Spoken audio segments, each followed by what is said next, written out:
नमस्कार बच्चों, कैसे हैं आप सभी। मैं आशा करता हूं कि आप सभी अच्छे होंगे। देखिए बच्चों, आज थोड़ी सी आवाज की प्रॉब्लम रहेगी। थोड़ा वही टेक्निकल इश्यू आ गया है, उसको अपन कल ही सही कर लेंगे। मतलब आज ही सही कर लेंगे उसको, कल से आप लोगों को बिल्कुल दिक्कत नहीं आएगी। लेकिन आपको आवाज पूरी समझ में आएगी। ठीक है भाई, आवाज आपको पूरी समझ में आएगी, बस थोड़ी सी गूंज महसूस हो रही होगी, कोई दिक्कत नहीं है। कभी कभार आ जाती है टेक्निकल प्रॉब्लम, और आगे नहीं आएगी ये, बस आज की समस्या है। ठीक है, तो देखो भाई, सबसे पहले मैं आप लोगों को बता दूं कि टॉपिक में आप लोगों को वर्णमाला करा रहा था। ठीक है भाई, और वर्णमाला में मैंने आप लोगों को 2 क्लास में आप लोगों की ले चुका हूं। आज हमारी तीसरी क्लास है, और इस तीसरी क्लास में हम जानेंगे स्वरों के भेद के बारे में। ठीक है भाई, बिल्कुल इत्मीनान से और बेहतरीन तरीके से अपन इसको जानेंगे। ठीक है बच्चों, तो हेडिंग डाल दीजिए स्वरों के भेद। क्या हेडिंग डालोगे? वर्णमाला की कौन सी क्लास है ये? तीसरी। तो स्वरों के भेद, हेडिंग क्या डालेंगे? स्वरों के भेद। अब ये पता होना चाहिए कि स्वर क्या है ना? क्या पता होना चाहिए कि सर स्वर क्या होते हैं। तो मैंने आप लोगों को बताया था, ये छोटा आ, बड़ा आ, छोटी ई, बड़ी ई, छोटा ऊ, बड़ा ऊ, री, है ना? री के बाद में ए, आई, दिख रहा है भाई, ओ, और औ। बताया था ना कि 11 स्वर ही हमारे मानक स्वर हैं, और इन 11 पर ही हमें क्या करना है? एक्सपेरिमेंट या प्रयोग करना है। बात समझ में आई? चलो, तो 11 स्वर हैं, और इनके ही भेद बताने हैं कायदे से कि इनके क्या क्या फंक्शन है। ठीक है भाई, कैसे अपन इनको प्रयोग करते हैं। तो देखो भाई, सबसे पहले मैं आप लोगों को बताना चाहूंगा कि स्वरों का सबसे पहला भेद आता है क्या? उत्पत्ति, स्रोत, या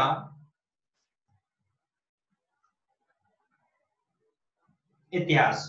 उत्पत्ति, स्रोत या इतिहास के आधार पर स्वर। उत्पत्ति, स्रोत या इतिहास के आधार पर स्वर। तो वो सर हमारे होते हैं 2 प्रकार के। ठीक है भाई, लेकिन फिर आता है सर एक मात्रा के आधार पर स्वर। वो होते हैं 3 प्रकार के। सर हम ऐसे नहीं पढ़ेंगे कि मात्रा के आधार पर 3 अलग से पढ़ाऊंगा, और उत्पत्ति, स्रोत, इतिहास के आधार पर आपको 2 पढ़ाऊंगा। ऐसे नहीं पढ़ेंगे सर, हम पढ़ेंगे थोड़ा इसका स्मार्ट तरीका, नहीं तो 2-2 तरीके से आपको इसको याद करना पड़ेगा। ठीक है भाई, तो अपन यहां बताएंगे क्या? सबसे पहला पढ़ेंगे उच्चारण अवधि के आधार पर। क्या? उच्चारण अवधि के आधार पर स्वर 3 प्रकार के होते हैं। ठीक है भाई, इसमें अपन सब लपेटे में ले लेंगे, अलग अलग हेडिंग डालने की जरूरत नहीं पड़ेगी। मैं आपको सीधा एक पॉइंट डलवा दूंगा अभी, अगर न्यूमेरिक क्वेश्चन बनता है तो। अभी अपन इतना समझेंगे कि स्वरों के कितने भेद हैं, सिर्फ इतना याद रखो। स्वरों को 3 भागों में बांटा गया है। ठीक है भाई, देखो भाई, 3 भागों में बांटा गया है। कौन कौन से 3 भाग होते हैं, तो वो समझ लो। सबसे पहला होता है मूल स्वर। क्या होता है? मूल स्वर। इसी को बोलते हैं सर अपन ह्रस्व। री लगा हुआ है ना ये, ह्रस्व स्वर, या इसी को बोल देंगे एक मात्रिक स्वर। याद रखना नाम सबके, और इसी को बोल सकते हैं लघु स्वर। ये है सर पहला।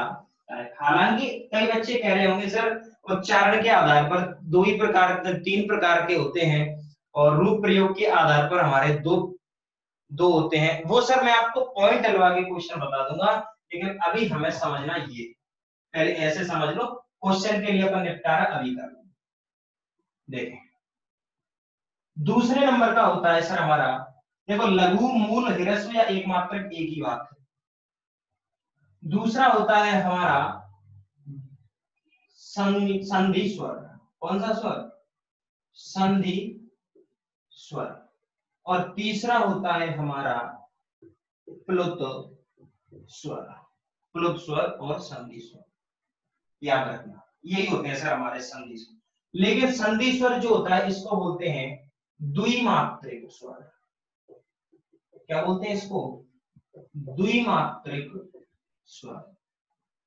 अब कई बच्चे कह रहे होंगे सर इसमें संयुक्त कहा गया और दीर्घ स्वर कहा गया, तो वो मैं आप लोगों को अभी पहले बस मेन बाउंड्री यही है, और प्लुत स्वर ये अलग ही है सर, इसके बारे में अपन अभी चर्चा करेंगे।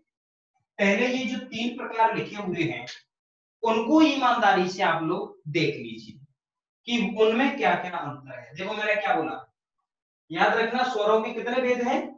तीन। कहने का मतलब है ये जो 11 स्वर लिखे हुए हैं इनको तीन भागों में हमें बांटना है। ठीक है भाई, तीन भागों में बांटना है। सबसे पहला मैंने बांट दिया लघु मूल ह्रस्व या एकमात्रिक स्वर। दूसरे होते हैं संधि स्वर या द्विमात्रिक, दो लिखा हुआ द्विमात्रक, और तीसरा है प्लुत स्वर। यहाँ जो संधि लिखा हुआ है इसका मतलब होता है प्लस, और द्वि का मतलब क्या होता है? दो। ये टर्म से याद रखना, ठीक है भाई। और लघु मूल ह्रस्व एकमात्रक सब एक ही के मतलब है। अब मैं इनकी सबकी कंप्लीट एक डेफिनेशन में यहाँ पर आप लोगों को लिखा देता हूँ। देखो भाई क्या लिखा हुआ, ऐसे स्वर यानी इन 11 में से कोई स्वर होंगे, उनकी डेफिनेशन लिखा है। ऐसे स्वर जिनके उच्चारण में एक मात्रा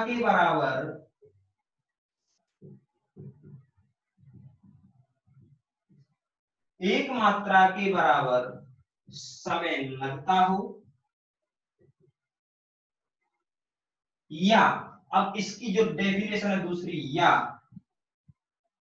ऐसे स्वर जो किन्हीं अन्य स्वरों से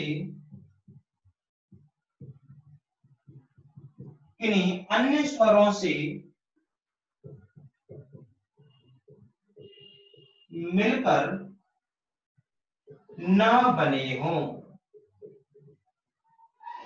ये सब डेफिनेशन लिखी हुई है। क्या आप टॉप क्लास का बच्चा यहीं से समझ जाएगा कि सर संधि स्वर जो थे इसका मतलब है प्लस, संधि का मतलब होता है जुड़ना। तो यहाँ पर डेफिनेशन थोड़ी सी चेंज हो जाएगी। जैसे यहाँ पर लिखा हुआ है ऐसे स्वर जिनके उच्चारण में एक मात्रा के बराबर समय लगता है, या ऐसे स्वर जो किन्हीं अन्य स्वरों से मिलकर ना बने। अब देखो मैं आप लोगों को एक चीज बताता हूँ, ये जो ऊपर स्वर लिखे हुए हैं ना, ये जो ऊपर स्वर लिखे हुए हैं इनको मैं थोड़ा सा आप लोगों को ज्ञान करा देता हूं कि ऐसे कौन से इन 11 में से स्वर हैं जो इस डेफिनेशन का पालन करते हैं। कहने का मतलब क्या है, ऐसे कौन से स्वर हैं जो इस डेफिनेशन का पालन करते हैं, यानी जो किसी से मिलकर नहीं बने, जो किसी से मिलकर ना बने हों, और जो किसी से मिलकर नहीं बने होंगे तो वो ह्रस्व होंगे। ह्रस्व का मतलब होता है छोटे, ह्रस्व का मतलब क्या है? छोटे। लघु का मतलब भी छोटे, और एक मात्रिक का मतलब मैंने लिखा है जिसमें एक मात्रा के बराबर समय लगता हो। देखो भाई मैं आप लोगों को बता देता हूं कि ऐसे कौन कौन से स्वर हैं जिनमें सिर्फ एक ही स्वर की मात्रा लगती हो, यानी कि जो किसी से मिलकर नहीं बने। ये याद रखो कि जो किसी से मिलकर, सबसे इंपॉर्टेंट चीज है जो अन्य स्वरों से मिलकर ना बने हो, सबसे महत्वपूर्ण चीज ये है। तो देखो भाई कौन कौन से वो स्वर हैं, एग्जाम्पल में आपको बताऊं, उदाहरण में आपको बताऊं। तो वो है सर हमारा छोटा आ, वो है सर हमारा छोटी ई, वो है सर हमारा छोटा ऊ, और एक है सर हमारा जिसको आप लोग ऋषि बोलते हो, ऋषि नहीं है भाई, री है, ऋषि तो सी जोड़ देंगे तब। तो कुल मिलाकर ये चार ही हमारे ऐसे स्वर हैं जिनको बोलने में, कम समय लगता है, यानी कम समय लगता है, यानी एक मात्रा के बराबर समय लगता है। तो कम समय लगता है, एक मात्रा के बराबर समय लगता है, इसीलिए इनको ये बोलते हैं। भाई साहब ये कभी किसी से मिलकर नहीं बने होते हैं, याद रखना, ये कभी किसी से मिलकर नहीं बने होते हैं। कौन से? ये वाले, देख लो। अब देखो मैं बात करूं इनकी, किनकी? इनकी। तो संधि स्वर की डेफिनेशन क्या होगी? प्लुत के बारे में अपन अभी लिखेंगे, जगह नहीं बची, कोई दिक्कत नहीं। लेकिन संधि स्वर या द्विमात्रिक स्वर क्या होते हैं वो सुन लो सर। ऐसे स्वर जो दो स्वरों के आपस में जुड़ने से बने हो, जिनमें उच्चारण में दो मात्रा या दोगुना समय लगता हो, दो मात्रा या दोगुना समय लगता हो। मैं कहूंगा सर टोटल स्वर हमारे पास कितने हैं? कितने हैं भाई? टोटल स्वर हैं हमारे पास 11। अब 11 में से 4 मैंने यहां रख दिए, तो बताओ बच्चों कितने बच्चे? 11 में से 4 गए तो बहुत अच्छी बात, 7 बचे। हाँ आवाज की आज थोड़ी सी प्रॉब्लम होगी मैं जानता हूं, लेकिन वो थोड़ी सी आज ही समस्या है, कल आपको ऐसी कोई समस्या का सामना नहीं करना पड़ेगा, बस आज की समस्या है, इसीलिए मैं आराम आराम से बोल रहा हूं और आपको सुनाई दे रहा होगा सही से। तो देखा भाई मैंने क्या बोला कि मूल स्वर में कितने स्वर रख दिए थे मैंने यहाँ, ये देखो भाई, ये देखिए संख्या 4। 11 में से 4 चले गए, बचे कितने? 7। याद रखना 7 स्वर हमारे किस में आएंगे? किस में आएंगे? संधि स्वर में। अब कई बच्चे कह रहे होंगे सर आपने तो बोला था 3 प्रकार, तो प्लुत में क्या आएगा? तो प्लुत में कुछ नहीं आएगा फिलहाल के लिए, प्लुत एक सिर्फ और सिर्फ एक स्थिति है, ठीक है भाई। तो ये इसीलिए मैंने यहाँ क्रॉस लगा दिया है। तो प्लुत को सर मैं अभी थोड़ी देर के लिए यहाँ से हटा ही देता हूँ, ये थोड़ा सा आपको क्या करेगा, नहीं तो डिस्टर्ब, हमारे पास जगह उतनी है, इसको अपन बाद में अलग से पढ़ते ही। अब मैंने क्या बोला कि 4, 11 में से 4 घटा दिए तो 7 इसमें बचेंगे। 7 कौन कौन से हैं तो वो मैं आपको बता देता हूँ। अरे ये हटा दो 4 कुल मिलाकर, ये जो 4 लिखे हुए ना इनको हटा दो। तो देखो भाई कौन कौन से बचे? बड़ा आ, बड़ी ई, बड़ा ऊ, ए,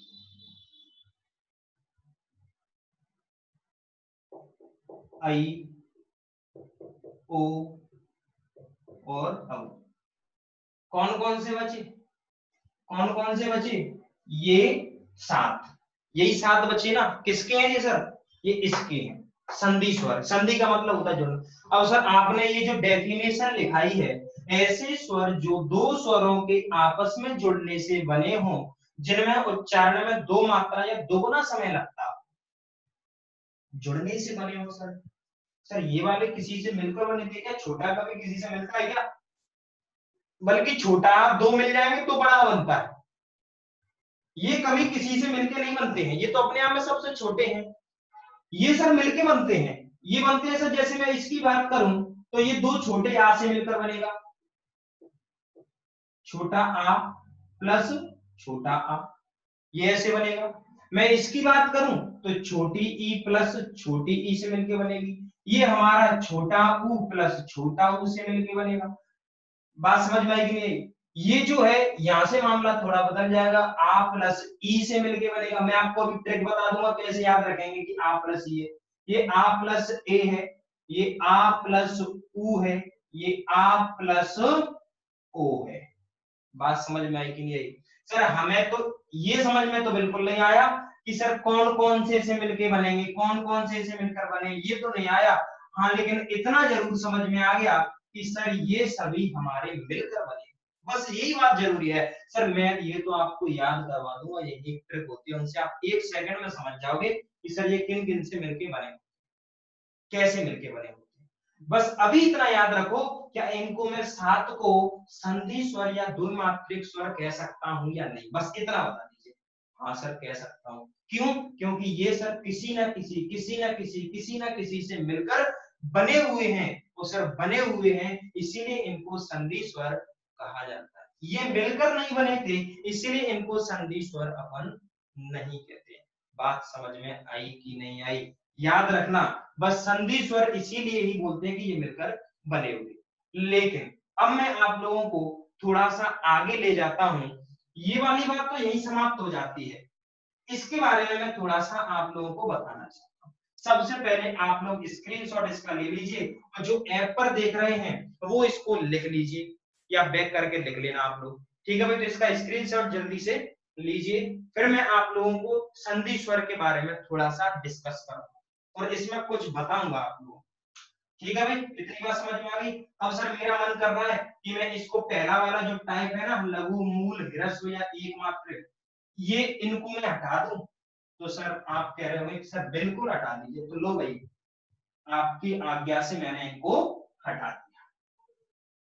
लो भाई मैंने हटा दिया। हमारे काम की चीज क्या है अभी फिलहाल?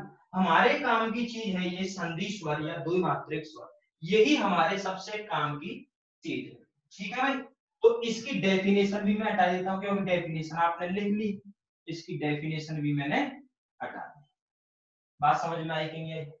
तो मैं अभी आप लोगों को सिर्फ और सिर्फ क्या पढ़ाऊंगा, संधि स्वर और द्विमात्रिक स्वर कि क्या होते हैं। तो सर मैं इनको पूरे को हिसाब कर देता हूं। ले ले ये स्वर लेके रहने देता हूं बस। ठीक है भाई, अब सबसे जरूरी चीज हमारे लिए क्या है, देखा भाई बच्चे, सभी सभी देखा भाई, है ना? देखें मैंने क्या बोला है, संधि स्वर। देखो यहां लिख देता हूं, संधि स्वर या द्विमात्रिक, यही तो है संधि स्वर या द्विमात्रिक स्वर, यही है ना? हाँ सर यही है। और इन संधि स्वर और द्विमात्रिक स्वर को मैंने बताया कितने स्वर हैं इसमें, इसमें है 7। क्यों थे सर 7? क्योंकि सर आपने ही बताया था अभी, ये मिलकर बने होते हैं, बड़ा आ, बड़ी ई, बड़ा ऊ, ए, आई, ओ, औ, यही बताए थे 7। हाँ सर यही बताए थे आपने 7 जो मिलकर बने होते हैं, और ये बात भी सही है मिलकर बने हुए। देखिए छोटा आ प्लस छोटा, ये कौन से होते हैं, छोटी ई प्लस छोटी ई। ये हमारे कौन से होते हैं, छोटा ऊ प्लस छोटा ऊ।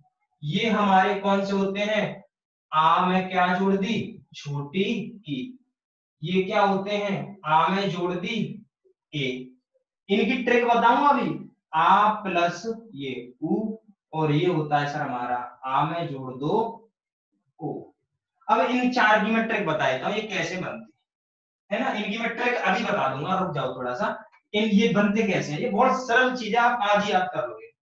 लेकिन अभी हमारे लिए बात सबसे जरूरी क्या है, अभी बात है सिर्फ यही कि संधि स्वर जो 7 हैं उनका क्या फंक्शन है। ये तो बहुत सरल बात थी सर कि संधि का मतलब होता है प्लस, और द्वि का मतलब होता है 2, यानी जोड़कर बने होंगे कितने, 2। 2 स्वरों को जोड़कर बने होंगे। तो देखो भाई 2 स्वरों को जोड़कर बने, लेकिन इनमें भी सर एक खुरापात छिपी हुई है, और टॉप क्लास का बच्चा इनमें से पहचान गया होगा। याद रखना, यहां से यहां तक कि ये जो 3 है, ये जो 3 है इनका फंक्शन अलग है, और यहां से यहां तक के ये जो 4 हैं इनका फंक्शन अपने आप में अलग है। क्यों है सर वो अलग, वो मैं आपको बताता हूँ। देखा भाई, ये एक जैसों से मिलकर बने, एक जैसों से, आई है यहाँ भी आई है तब भी यहाँ बना, यहाँ ई है ई है ई बना, ऊ है ऊ है ऊ बना, कुल मिलाकर एक जैसों से मिलकर बने हैं। यहाँ पर देखें ये अलग अलग से मिलकर बने हैं। बात समझ में आ रही है? तो देखो भाई यहीं पर एक क्वेश्चन बन जाता है कि ये जो संधि स्वर है या जो द्विमात्रिक स्वर है वो कितनी प्रकार की कंडीशन को व्यक्त करता है? 2 प्रकार की। सर जुड़ेंगे तो, लेकिन 2 तरीके से जुड़ेंगे, एक जैसे और अलग अलग वाले। इसीलिए जो एक जैसे होते हैं इनको बोलते हैं, पता है क्या बोलते हैं? इनको बोलते हैं दीर्घ संधि स्वर। क्या बोलते हैं? दीर्घ संधि स्वर। क्योंकि सर ये मिलकर बड़ा बना रहे हैं, मिलकर बड़ा बना रहे हैं, है ना, इनके बड़े भाई यहाँ पर बन रहे हैं, इसलिए इनकी टर्म आती है दीर्घ संधि स्वर। अब मुझे ये बताइए इनका एक दूसरा नाम और है, इनका दूसरा नाम और है? हाँ सर बिल्कुल होगा। ये एक ही जाति के लोगों से मिलकर बन रहे हैं, छोटा भी एक ही जाति का, छोटा ये भी एक ही जाति का, दोनों एक ही जाति के हैं, ये भी एक ही जाति, ये भी एक ही जाति। यहाँ पर आओगे तो ये आ अलग जाति का, ई अलग जाति का, अलग जाति, ये 4 अलग जाति से बने। तो इसीलिए इनको बोलते हैं सजातीय या सवर्ण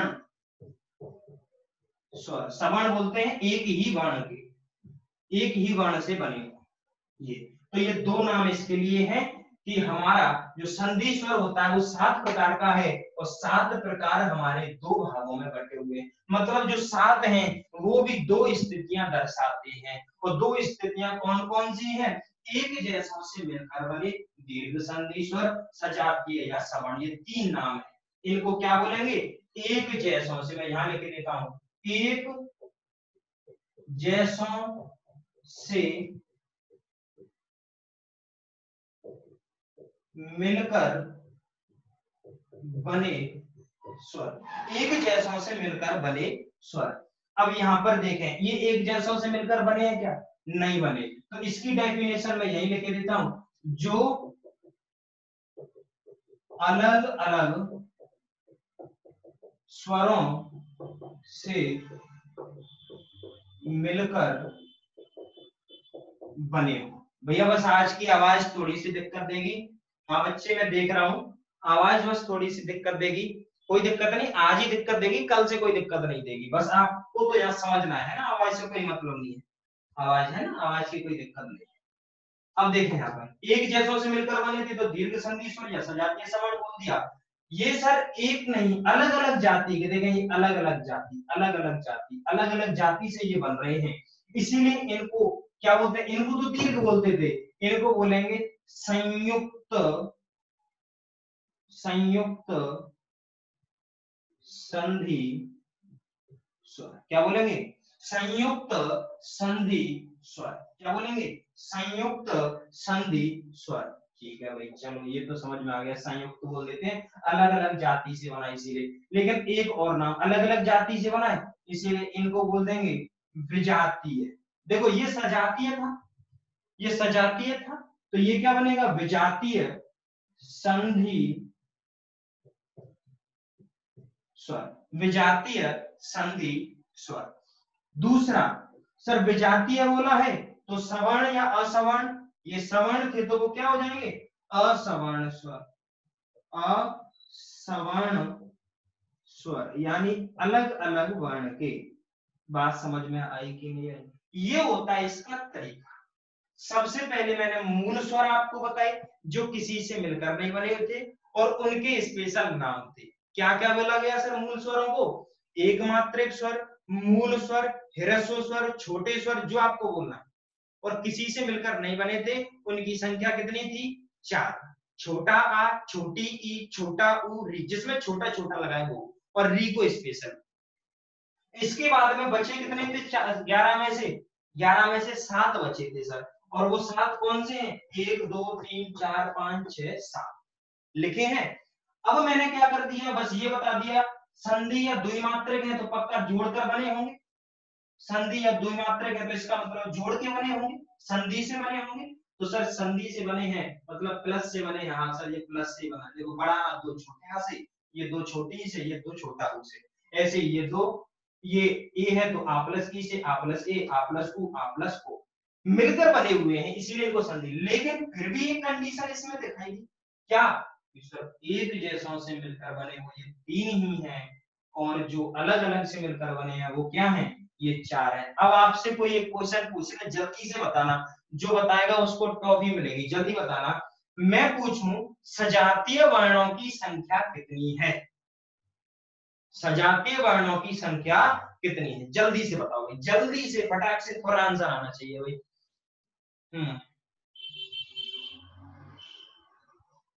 बहुत बढ़िया बहुत बढ़िया बहुत बढ़िया, आप बहुत अच्छे बच्चे, पता है। तो देखें दीर्घ सजातीय सवर्ण वर्ण कितने हैं, एक दो तीन, तो इनकी संख्या कितनी है, इनकी संख्या है तीन। कितनी है संख्या इनकी, तीन। और अगर मैं बात करूं इनकी कितनी है विजातियों की, तो इनकी संख्या है हमारी चार। कितनी है, इनकी संख्या है चार। बस इतना आप लोगों को बताना। बात समझ में आ गई कि नहीं आ गई, आ गई ना, तो आगे बढ़ जाए अपन, बढ़ने में अपन को कोई दिक्कत नहीं होनी चाहिए। संयुक्त स्वर है ना, संयुक्त स्वर मैंने आप लोगों को बता दिया, जो हमारे अलग अलग से। अच्छा ये जो संयुक्त संधि स्वर को संध्या स्वर भी बोल देते हैं, वो इतना इंपॉर्टेंट हमारे लिए नहीं है। बात समझ में आई कि नहीं। चलो अब आते हैं अपन तीसरे नंबर का, मैंने टाइप पढ़ाया था कि स्वर हमारे कितने प्रकार के हैं, मूल स्वर, संधि स्वर या प्लुत स्वर। तो प्लुत के बारे में थोड़ा सा आप ज्ञान ले लीजिए, हालांकि इतना इंपॉर्टेंट नहीं है, लेकिन आ जाए तो कर आना आप लोग, है ना। प्लुत, अच्छा कई बच्चे ये पूछ रहे हैं कि सर ये तो हमें याद हो गया, बड़ा आ दो छोटे आ से मिलके बना है, बड़ी ई दो छोटी ई से मिलके बनी है, बड़ा ऊ दो छोटी से। सर ये हमें समझ में नहीं आ रहा कि ये कैसे याद करें, तो इनकी भी मैं ट्रिक बता देता हूँ आप लोगों को। देखो किसकी, प्लुत को अपन अभी देखेंगे, एक मिनट रुक जाओ बस, है ना। प्लुत को अपन थोड़ा सा कैमरे में भी, आज थोड़ी सी सभी समस्याएं एक साथ आ गई है ना, कोई दिक्कत नहीं है। देखें मैंने आप लोगों को अभी ये बताया कि ये कैसे मिलके बनते हैं, लेकिन इनको थोड़ा सा दिक्कत आ रही होगी बच्चों को याद करने में कि ये सर कैसे मिलके बनते हैं। सर मैं ये आपको बता देता हूँ बिल्कुल चुटकियों में, कैसे बता देता हूँ चुटकियों में। कुछ मत करो, सबके आगे पहले क्या लिख लो, छोटा आ। सबके आगे लिख लो पहले छोटा आ, लिख लिया सबके आगे पहले छोटा, हाँ सर लिख लिया। अब कुछ मत करो, ये वाला बनाना है ना, ये वाला और ये दूसरे नंबर वाला और चौथे नंबर वाले को तो सर हमें याद ही नहीं करना है। दूसरे नंबर वाले और चौथे नंबर वाले को तो हमें बिल्कुल भी याद करना ही नहीं है, बिल्कुल भी याद नहीं करना है। क्या करेंगे, जो पहले वाला है ना इसको यहाँ ले आओ बस, देखो सर ये बन गया। तो आई हमारा आ प्लस ए से मिलके बनता है। मैं बात करूं सर औ, तो बस इसको कहां ले आओ, यहाँ ले आओ, किसको, इसको, ये आ गया सर, तो ये भी हमारा मिलके बन गया। बात समझ में आई। ए का साउंड हल्का सा ऐसा है, ई जैसा, ए ई हल्का सा, तो यहाँ पर जोड़ देते हैं ई। और ओ का साउंड हल्का सा ऊ जैसा है, इसलिए यहाँ पर क्या जोड़ देते हैं, यहाँ पर। तो ये हमारे चारों बनकर तैयार हो गए। बात समझ में आई कि नहीं आई। ये दो याद करने की जरूरत नहीं थी, ये कैसे बना दिए, सबके आगे पहले छोटा लिख लो और ये वाले को यहाँ लिख दो, ऐसे ही ये छोटा लिखा था इसको यहाँ लिख दिया। बात समझ में आ गई। चलो अब तीसरे नंबर का टाइप रह गया है, क्योंकि सबसे पहला टाइप मैंने मूल स्वर बताया, संधि स्वर बताया, और संधि स्वर के दो टाइप संयुक्त संधि स्वर और दीर्घ संधि स्वर को मैंने पढ़ा दिया। अब आते हैं सर अपन प्लुत या विलुप्त स्वर। कौन सा है तीसरे नंबर का, प्लुत, पा है सर ये, है ना, प्लुत स्वर या विलुप्त, ये भी एक नाम आता है विलुप्त स्वर। प्लुत या विलुप्त स्वर, सर ये भी आ जाता है कि प्लुत या विलुप्त स्वर क्या है। देखो भाई वैसे तो हिंदी में सर ये है ही नहीं, हिंदी में ये सर बिल्कुल भी नहीं है, लेकिन संस्कृत से इसका जन्म हुआ है। और मैं तो ये कहूंगा सर संस्कृत में इसका प्रयोग कर लेते हैं, हिंदी में सर इसका प्रयोग नहीं है, लेकिन दैनिक व्यवहार में अपन अपने जीवन में बहुत बार करते हैं इसका प्रयोग, अपन अपने जीवन में। अब देखना भाई, मैंने आप लोगों को अभी मूल स्वर पढ़ाया था, मूल स्वर 4 बताए थे, और चारों को क्या बोला था, एक मात्रिक, एक मात्रा लगती है, वो सब पढ़ाऊंगा सर एक मात्रा क्या होती है।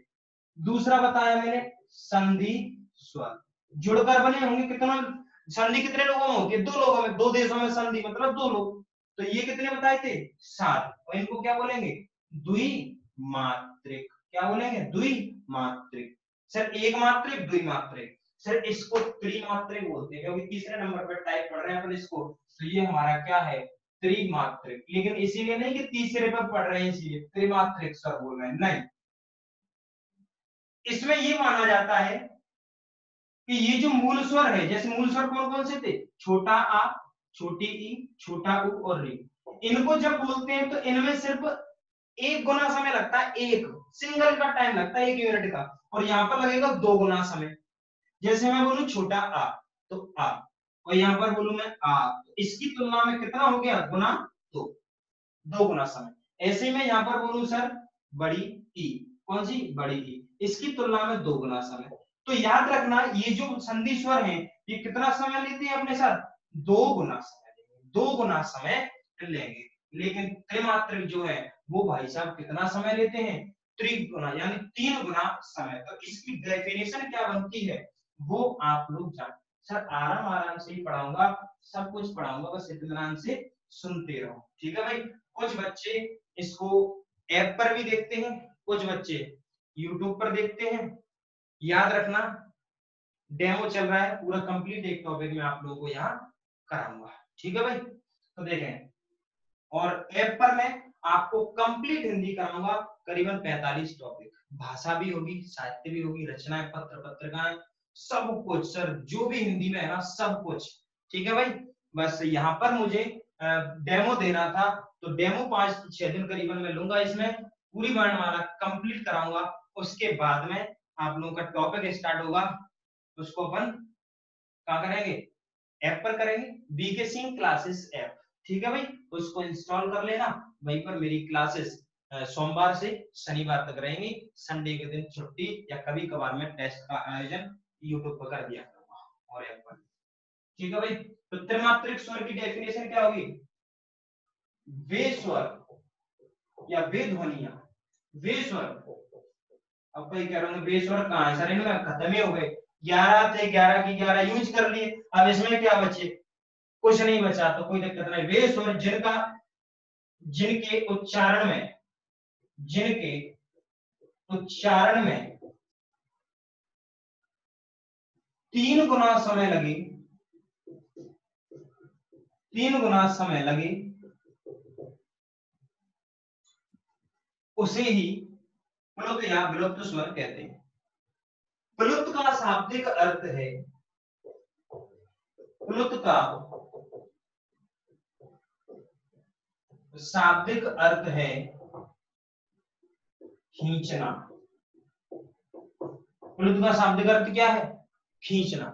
जहां अपन किसी चीज को खींचना है, जैसे मान लो मैं आप लोगों से बोलूं, जैसे मैं बोलूं आ तो 1 समय, मैं बोलूं सर आ तो 2 समय, और मैं सर आ को इतना खींच दूं कि उसमें दीर्घ जो संयुक्त स्वर था उससे भी अधिक समय लग जाए।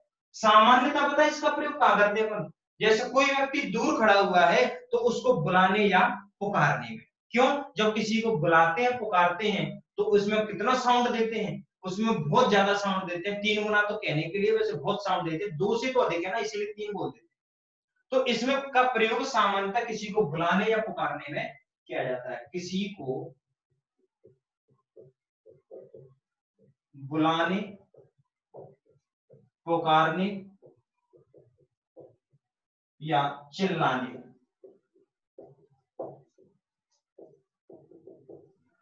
में करते हैं, इस किसी को बुलाने, पुकारने, चिल्लाने में करते हैं इसका प्रयोग, ठीक है भाई। अब क्या है सर, इसके उदाहरण बता दीजिए सर, उदाहरण ही सबसे जरूरी है सर इसके, है ना, उदाहरण ही सबसे जरूरी है कि उदाहरण क्या है। तो देखो भाई उदाहरण सुन लो, जैसे आप लोगों के सामने मैं ये लिख दूं, क्या लिखा है सर, राम, तो इसको हमने चलाया नहीं है, नॉर्मल लिखा है राम, तो इसमें कहां चल रहा है, नहीं। अगर सर मैं इस राम के आगे ये लगा दूं, तो इसका मतलब होता है कि आपने इस राम शब्द को खींचा है। ऐसे खींचोगे तो मां को बोलोगे, या फिर क्या करोगे, ये करोगे आप लोग, राम, ये बीच में खींच दिया सर आपने, कैसे भी शब्द को खींचना। या फिर आप क्या करोगे, राम शब्द लिखा है, इसके ऊपर घात 3 लगा दोगे। घात 3 भी सर इसी का संकेत होता है, याद रखना। एक उदाहरण में दे दे कि ये किसका उदाहरण है, तो बता देना प्लुत का, क्योंकि 3 घात यानी 3 गुना समय लगता है। देखो ये लिखा ना 3 गुना समय। या फिर इसका एक उदाहरण और है जो सभी बच्चे जानते हैं, ये बीच में क्या भर दें, ये स्वर भर दें बीच में, ये डा नहीं है, ये स्वर भरे हुए हैं बीच में, ये क्या भरे हुए हैं, स्वर भरे हुए हैं, तो ये भी हमारा क्या है, प्लुत का उदाहरण है। एक सर आप लोगों ने देखा होगा ओम, ओम बोलना, ओम नहीं होता, नॉर्मली ओम नहीं होता, क्या बोलते हैं, ओम। तो ओम जो होता है, इसको बोलने में भी 3 गुना समय हमारा लगता है। तो इसमें से कोई सी भी कंडीशन आपसे पूछी जा सकती है। जैसे कोई एक अक्षर लिखा हुआ है, जैसे ये उदाहरण बताइए, ये किसका है, ये लिखा है ए, तो आप कहोगे सर ए को नॉर्मल तो नहीं बोला होगा, ए में आगे ये जो सिंबल बने हुए हैं, ये क्या कर रहे हैं, ये ए को खींच रहे हैं। तो ए को जब खींचेंगे तो उसमें समय अधिक लग जाएगा, चिल्लाएंगे, पुकारेंगे, बुलाएंगे तो। ठीक है भाई, तो इसीलिए इसका गाने, चिल्लाने, रोने में इसका प्रयोग अपन करते हैं। वैसा ऐसा कोई स्वर नहीं है, लेकिन आपसे कोई पूछे तो आप बता देना। बात समझ में आई कि नहीं? चलो, अब मैं आप लोगों को एक क्वेश्चन यहीं पर कराए देता हूं, जो बड़ा जरूरी है आप लोगों के लिए, कि मात्रा के आधार पर स्वर कितने होते हैं। तो मात्रा के आधार पर स्वर 3 ही प्रकार के होते हैं। इस चीज को आप लिखना है तो लिख लो, नहीं तो मैं आगे इसका जिक्र करूंगा जरूर। वैसे जरूरत नहीं है यहाँ लिखने की, लिखना हो तो। चलो, अब मैं आपसे एक छोटा सा क्वेश्चन पूछता हूँ, जो बताएगा उसको मैं टॉफी दूंगा भाई, है ना, उसको क्या दूंगा, एक बड़ा छोटा सा क्वेश्चन है, जिसको जो बताएगा उसको मैं टॉफी आप लोगों को दूंगा। ठीक है भाई, जितने भी डाउट हो मेरे से कमेंट में पूछते रहो, अभी नहीं जाएगी नजर, अभी तो जाएगी जाएगी, उसको मैं 100% आपको बताऊंगा जरूर। ठीक है भाई, एक मैं आपसे क्वेश्चन पूछता हूं कि कौन से स्वर की कभी कोई मात्रा नहीं लगाते, कौन से स्वर की कभी कोई मात्रा नहीं लगाते। जैसे मान लीजिए ये लिखा हुआ है का, तो इसके साथ क्या लगता है, बड़ा आ। ऐसा का लिखा है तो इसका इसमें क्या लगा हुआ है, डंडा, तो डंडा लगा दिया। सर ऐसे मैं बोल दूं की, तो सर का प्लस बड़ी की। सर मैं बोल दूं सर छोटी की, तो का प्लस छोटी की। स्वर को हमेशा मतलब इन सब में कुछ ना कुछ लगेगा, लेकिन एकमात्र ये छोटा आ, जिसकी मात्रा कभी भी अक्षर पर दिखाई नहीं देती। अगर मैं लिखूं का, तो का में ये बता दो मुझे छोटा दिख रहा है क्या, नहीं दिख रहा, जबकि हर एक में कुछ ना कुछ दिख जाएगा, का, की, कु, के, कं, कुछ भी है सब, बस छोटे आ की कभी कोई मात्रा नहीं लिखती है। तो इस चीज को लिख लेना, क्या लिखोगे, कौन से स्वर की मात्रा नहीं लगती, तो बता देना छोटे आ की कोई मात्रा नहीं लगती। इस चीज को आप लोग नोट डाउन अपने नोट्स में कर लेना। ठीक है भाई, चलो हेडिंग डालेंगे, हेडिंग डालेंगे आप सभी बच्चे, जीव के आधार पर, जीव के आधार पर स्वरों को, स्वर विभाजन, जीवा के आधार पर, बड़ा जरूरी है सर, जीवा के आधार पर। देखिए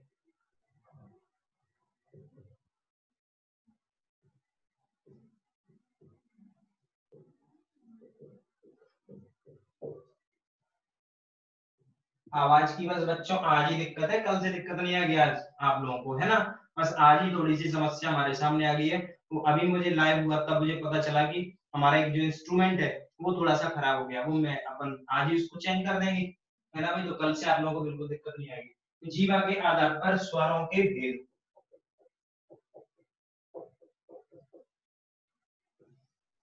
जीवा के आधार पर स्वरों के भेद। जीवा के आधार का मतलब है कि जीव के स्थान के आधार पर, जीव के किस स्थान से कौन कौन से स्वरों का उच्चारण हमारा होता है। बात समझ में आएगी नहीं? तो जीव के उच्चारण के आधार पर आपके जो स्वर हैं वो है हमारे दो प्रकार के, सॉरी 3 प्रकार के। कौन कौन से? अग्र, पक्ष और मध्य स्वर। ठीक है भाई, तो देखें कौन कौन से हैं। पहले तो जीभ बना लेते हैं सर, है ना। जीभ बना दो आप लोगों के सामने, लो भाई ये जीभ बना दी मैंने। ये बनी है जीभ, और ये नीचे जहां पर गले से जुड़ी हुई, ये रही सर हमारी जीभ। ये क्या बनी हुई है? जीभ। जीभ हमारी कहां जुड़ी हुई है? नीचे गले से जुड़ी हुई है ना। ये रही हमारी जीभ। अब जीभ में देखो 3 भाग हैं। एक तो ये वाला जो भाग है इसको बोलेंगे अग्र, अग्र भाग यानी आगे का भाग। क्या बोलेंगे? आगे का भाग। ये जो है इसको बोलेंगे पश्च भाग, और ये जो है बीच का इसको बोलेंगे मध्य भाग। अग्र, पक्ष और मध्य भाग। बात समझ में आई कि नहीं? अब देखें स्वर कितने हैं हमारे पास? वही स्वर 11 है सर, 11 ही स्वर है। 11 को ही बताना है ना। 11 स्वर है और 11 को ही आप लोगों को क्या बताना है? इसमें बताना है कि किसमें कौन कौन से। अब देखें ये जो अग्र स्वर है मतलब जो जीभ की टोन से या जीभ के आगे के हिस्से से, जीभ की टोन है आगे से, तो वो उसके आधार पर कितने स्वर हैं, उससे कितने बोले जाते हैं, है ना। कंडीशन थोड़ी सही है ना। वीडियो क्वालिटी ब्लर कर रहा है क्या? नहीं कर रहा होगा, हल्का हो तो कोई दिक्कत नहीं, मैं चलाऊंगा। आज ये आ रही है समझ सकते कभी नहीं। देखें अग्र स्वर में जो हमारे स्वर हैं वो कौन कौन से हैं, तो मैं आप लोगों को बता देता हूं अग्र स्वर में कौन कौन से हैं। देखना भाई, छोटी ई, बड़ी ई, ए, आई और री। कौन कौन सी हैं? छोटी ई, बड़ी ई, ए, आई और री। इन 5 को बोलते हैं अग्र स्वर। अग्र स्वर यानी जीभ की आगे की टोन से ये बोले जाते हैं। देखो इनको ट्रिक से याद रख सकते, प्रयोग ना कर पाए तो, लेकिन प्रयोग भी मैं बता देता हूं। देखो कैसे, जब आप ई बोलते हो, ई बोलना भाई ई, जब आप ई बोलोगे तो जीभ ऐसे रखी हुई है, जीभ की आगे की टोन थोड़ी सी यहां से ऐसे मुड़ेगी, है ना। ऐसे जीभ की टोन आगे से मुड़ेगी, आगे की टोन मुड़ती है सर यहाँ किसके उच्चारण में? इन 5 के उच्चारण में। ई, ई, ए और री। तो जब करेंगे तो इनमें जीभ की आगे की टोन हमारी मुड़ेगी हल्की सी, इसलिए बोलते हैं अग्र। जीभ के आगे के भाग से उच्चारित हो रहे हैं इसलिए इसको बोलते हैं। मध्य भाग में सिर्फ एक है, उसको याद रख लेना, छोटा आ। छोटा आ ये मानते हैं व्याकरणाचार्य और आचार्य कि ये जो छोटा आ है ये सिर्फ जीव के बीच वाले भाग से उच्चारित होता है। आमजन इसको अपन महसूस नहीं कर सकते हैं, इसको सीधा सीधा आप लोग याद रखिए। अब देखो इनकी ट्रिक होती है याद करने की। ये याद हो गया, ये याद हो, जितने भी बच गए कितने थे? 5, 6 और टोटल कितने हमारे पास? 11। तो 6 ये गए, 5 इसमें, तो इसको प्रयोग करने की भी जरूरत नहीं है। अंतस्थ भाग से बोले जा रहे हैं, पीछे के भाग से। ये कौन कौन से बच गए सर हमारे? एक तो हो गया बड़ा आ, बड़ा आ हो गया। एक हो गया सर हमारा उ, बड़ा उ, ओ और औ। बात समझ में आ गई कि नहीं आ गई? तो ये आप लोग ट्रिक से कर सकते हो, इसको याद, इसको तो प्रयोग कर सकते हो, इसको तो नॉर्मली प्रयोग आप कर सकते हो, नॉर्मली इसको प्रयोग कर सकते हो कि छोटी ई, बड़ी ई, ए, आई, री, इसको जब बोलते हैं तो जीभ के आगे की टोन थोड़ी सी मुड़ जाती है, हल्की सी मुड़ जाती है, इसीलिए ये हो गया। और बात करी जाए मध्य भाग की, तो छोटा आ विशेष तौर पर याद रखना कि ये छोटा आ ऐसा मानते हैं कि जीभ के बीच वाले भाग पर कहीं ध्वनि टकराती है तब ये आ बोला जाता है, जबकि कोई हलचल नहीं होती। और मध्यपक्ष भाग से ये हमारे 5 हैं जिनको एक्सपेरिमेंट करने की कोशिश करना है, किसी को तो कर लो, नहीं है तो देखो जैसे मैं करा भी देता हूँ। आ जब बोलते हैं तो ऐसा लगता है जैसे गले में कुछ यहाँ पर वाइब्रेशन हो रहा हो। तो आ, उ, ऊ ऊ बोलते हैं तो यहाँ पर आप लोगों को ऐसा लगेगा जैसे गले में वाइब्रेशन हो रहा हो। ओ में भी कैसा लगता है जैसे यहाँ वाइब्रेशन, और औ में भी ऐसा लगता है। सब में आपको गले में वाइब्रेशन सा हल्का सा कंपन होता हुआ दिखाई देता है, इसीलिए इसको अपन बोलते हैं, क्या बोलते हैं, पश्च भाग के स्वर। बात समझ में आएगी नहीं? चलो आगे हेडिंग डालेंगे अपन। आगे जो है हमारा होठों की स्थिति के आधार पर स्वर, होठों की स्थिति के आधार पर स्वर। फिर मैं आप लोगों को अंग आहा इनके बारे में भी बताऊंगा। क्लियर नहीं हो रहा? लो होगा क्लियर। तो थोड़ा सा हमारा कैमरा क्या है, दिक्कत कर जाता है कभी कभार। चलो कोई दिक्कत नहीं, आज थोड़ी समस्या है। बेहतरीन स्टूडियो मेरा बन रहा है अभी, है ना, बेहतरीन स्टूडियो बन रहा है, काम चल रहा है, ये समझ के चलो, है ना, उसको अपन जल्द ही कर लेंगे। देखें अब आता है सर हमारा होठों की स्थिति के आधार पर होठों की स्थिति के आधार पर स्वर विभाजन या स्वरों के भेद कितने होंगे सर? होठ, होठों की स्थिति के आधार पर हमारा स्वर विभाजन है दो प्रकार का। कहने का मतलब ये है, होठ तो जानते हैं जैसे भी लिप्स, है ना, तो जब आप लोग इन स्वरों को बोलते हो 11 स्वरों को, तो इनमें से कौन से स्वर हैं जो हमारे बोलते समय गोल हो जाते हैं होठ, और जिनको बोलते हैं तो होठ गोल नहीं होते हैं। तो दो ही कंडीशन बनती है, जब होठ गोल होंगे, जब होठ गोल नहीं होंगे। मतलब जब होठ हमारे एकदम गोल होंगे और जहां पर हमारे होठ गोल नहीं होंगे, ऐसा कुछ मामला बनेगा, उबड़ खाबड़, है ना, ऐसा कुछ। लेकिन एक में गोल होंगे, एक में गोल नहीं होंगे। जो गोल होंगे इसको बोलते हैं वृत्तमुखी स्वर। क्या बोलेंगे? वृत्त, वृत्त का मतलब क्या होता है? सर्कल, वृत्त का मतलब गोला। और ये कौन से होते हैं? अवृत्तमुखी स्वर, जिसमें हमारा होठ वृत्त का रूप धारण नहीं करे। तो इनकी डेफिनेशन चाहो तो लिख सकते हो, जिनके उच्चारण में होठों की स्थिति वृत्त का रूप धारण कर ले, वृत्त रूप धारण कर ले, ठीक है भाई। इसकी क्या बनेगी? बस ये लिख लेना, वृत्त रूप धारण ना करे, है ना, वृत्त का रूप धारण ना करे, ये लिखा है देखो, गोल, और ये लिखा गोल नहीं, ठीक है भाई। अब देखो मैं आपको बताऊं, वृत्त का रूप धारण नहीं करेगी तो वो वाले हैं, वृत्त का रूप धारण करेगी तो ये है। स्वर हमारे पास कौन कौन से हैं? स्वर हमारे पास कौन कौन से हैं? अरे स्वर कौन कौन से हैं? स्वर है हमारे पास ये रहे, छोटा आ, बड़ा आ, छोटी ई, बड़ी ई, छोटा ऊ, बड़ा ऊ, री, ए, आई, ओ, औ।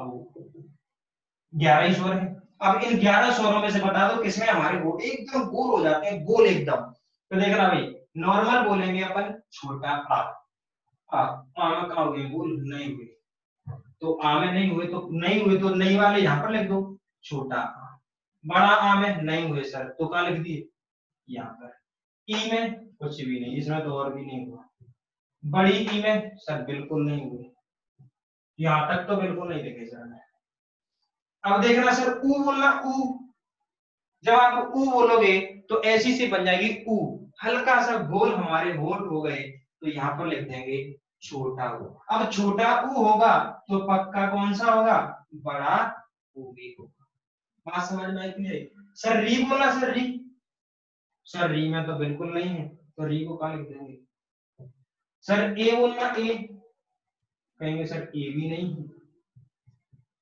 सर आई, आई भी बिल्कुल नहीं है सर, इनमें तो बिल्कुल गोल हो नहीं रहे। तो देखें सर छोटा, लेकिन जैसे ही अपन किस पर आए, ओ और औ पर, तो ओ औ में भी हमारे गोल हो जाते हैं। खोल के देख लो, ओ औ क्या हो जाएंगे? ओ और औ में भी हमारे होठ गोल हो जाएंगे। इसीलिए ये भी हमारे क्या है, ये हमारे वृत्तमुखी स्वर। बात समझ में आई नहीं है? तो ये थे सर हमारे स्वरों के कुछ टाइप। बात समझ में आई? कितना टाइम हो गया?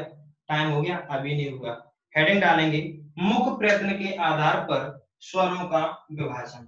आखिरी विभाजन रहता है, उसके बाद अपन बहुत ही इंटरेस्टिंग चीजों को पढ़ेंगे। आई होप आज की क्लास आपको समझ में आई होगी। और आवाज का थोड़ा सा इश्यू है आज, लेकिन कोई दिक्कत नहीं।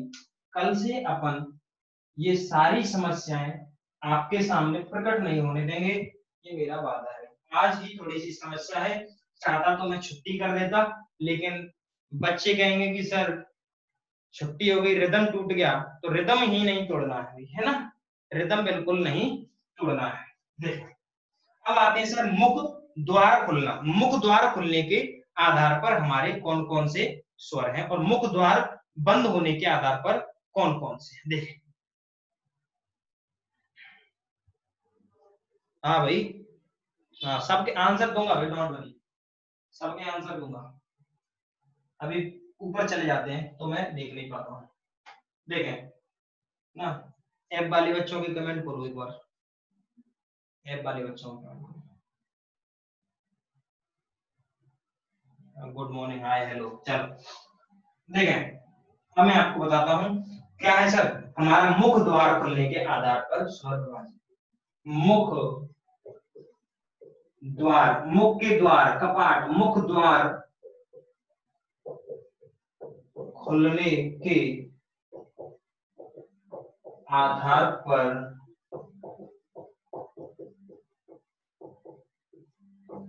स्वर विभाजन। ठीक है भाई, आवाज की थोड़ी सी समस्या है, उसके लिए मैं माफी चाहूंगा, है ना भाई? और मुझे पता है माफ भी कर दोगे मुझे, लेकिन कोई दिक्कत नहीं, इसको मैं कल सुधार लूंगा भाई। 100% मैं आप लोगों को कल ऐसी कोई शिकायत नहीं आने दूंगा।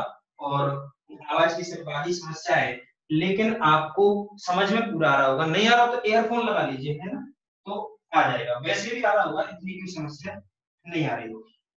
लेकिन मुख द्वार खुलने के आधार पर स्वर विभाजन, इस आधार पर स्वर विभाजन हमारा कितने प्रकार का, कितना लिख दिया मैंने? 4 प्रकार के होते हैं सर, 4 प्रकार के।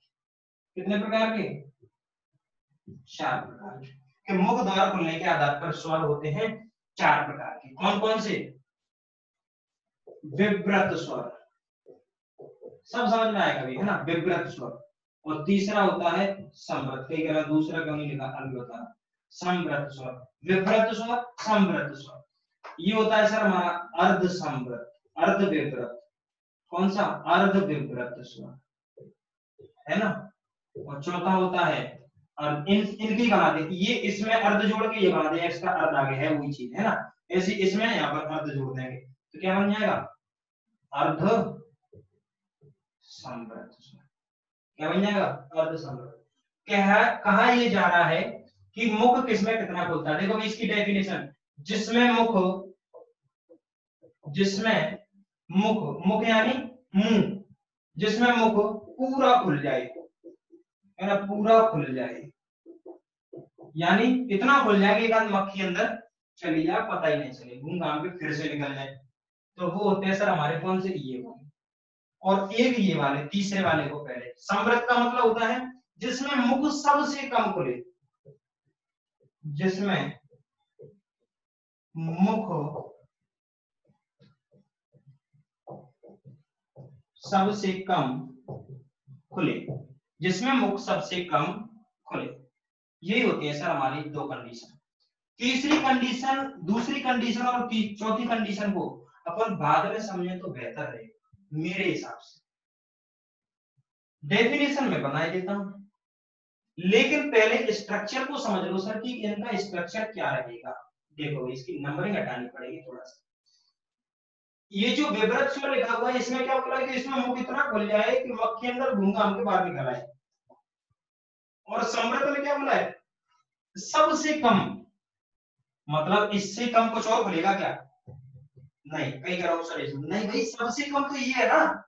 तो सबसे कम कौन सा? ये। अब इसमें देखो ना कितना कम, ये। और कम कर दूं? ले, बिल्कुल खुलेगा ही नहीं। ले, इतना ही खुलेगा, इसमें इतना, इसमें इतना। तो देखा भाई इसमें इतना और इसमें इतना वाले कौन कौन से। सबसे पहले विवृत स्वर, जिसमें मुख हमारा सबसे ज्यादा खुलता है। 11 स्वरों में से एक मात्र स्वर है बड़ा आ। बड़े आ में हाईएस्ट पॉइंट तक हमारा मुख खुल जाता है, इसीलिए इसको बोलते हैं विवृत स्वर।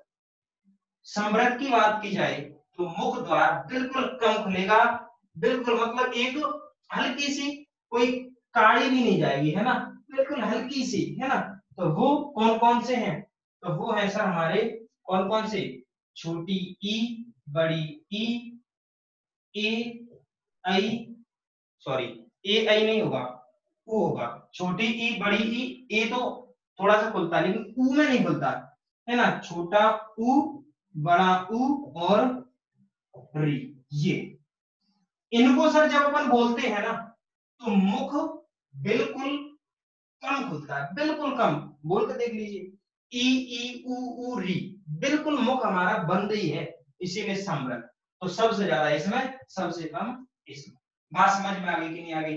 अब देखो कुछ भी नहीं है, अब इन दोनों की कंडीशन याद रखनी है, लेकिन सर इनकी क्या कंडीशन बने।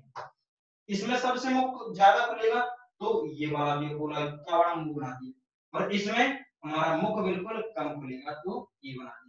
अब जो अर्ध विवृत है, इसका मतलब क्या होता है, इसकी डेफिनेशन सुन लो। जिसमें जिसमें मुख विवृत से थोड़ा कम, है ना, विवृत से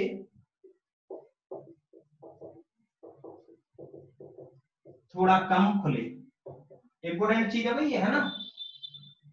इसमें मुख विवृत से थोड़ा कम खुले। सर ये सबसे ज्यादा है, ये सबसे ज्यादा है, तो इससे कम मतलब सही है, इससे कम या मतलब ये इतना खुले। तो वो कौन कौन से हैं वो मैं अभी बताऊंगा, क्या अभी ट्रिक है सर इसकी।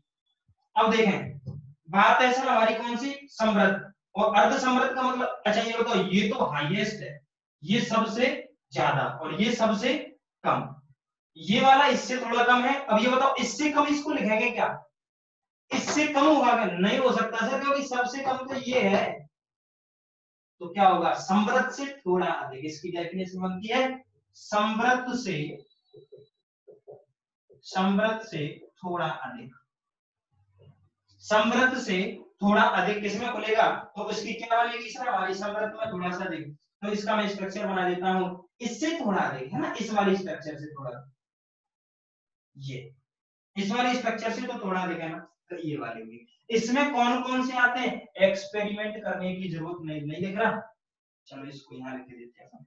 इसमें आएंगे सर हमारे ए और ओ, कौन कौन से, ये एक्सपेरिमेंट नहीं कर सकते हो आप लोग, है ना, एक्सपेरिमेंट नहीं कर सकते हो।